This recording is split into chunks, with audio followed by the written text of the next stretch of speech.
Maddox. All right, we're going, guys. Yeah. Okay. We don't need too much.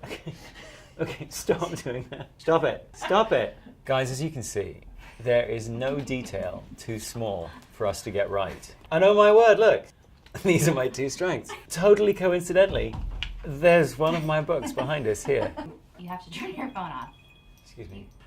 Okay, the phone is now officially off. So today, we're going to be answering your questions. Hopefully, we're going to answer some of the ones that you might specifically have, and if not, hopefully some of the ones that we answer will perhaps give you some idea or some tip that might help you get the best out of yourself and your team. So we're going to go through all these questions, a lot of them.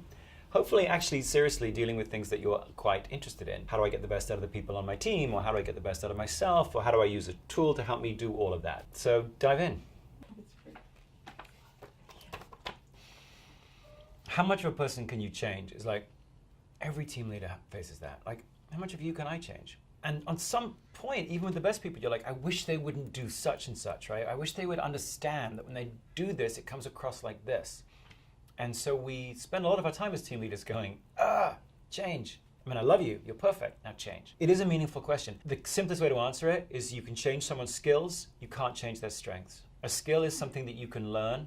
It's a state that you can test at time one and then test it again at time two. It's like you can change someone's ability to check someone into a hotel if they're a front desk clerk. They don't know it, then you teach them, then they know it. You can teach them to be a better presenter than they were before. You can teach someone to be a better salesperson at explaining the product's features and benefits. You can do that. That's a skill. You can teach someone's or train someone's or change someone's knowledge. Self-knowledge. I could say, Michelle, you come across this way, which is feedback, which is tricky because your hackles will go up when I share that with you. Even if it's good feedback, it's weird someone lording it over you that way. So it's tricky, but you can change someone's self-knowledge. What you can't change is their recurring patterns of thought, feeling, and behavior.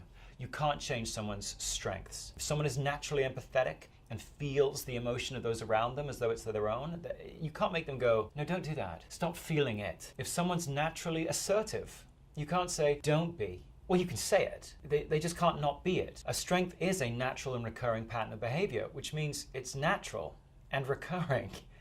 And you're not trying to do it, you just default do it. It's your natural reaction to the world at large. If a day is filled with 1,000 instantaneous reactions, which it is, you can't make me not react.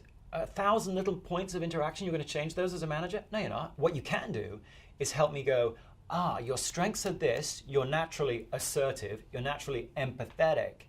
How do I give you skills that help you use those strengths more intelligently? But you can't change the strengths, you can just change the skills I use to apply the strengths.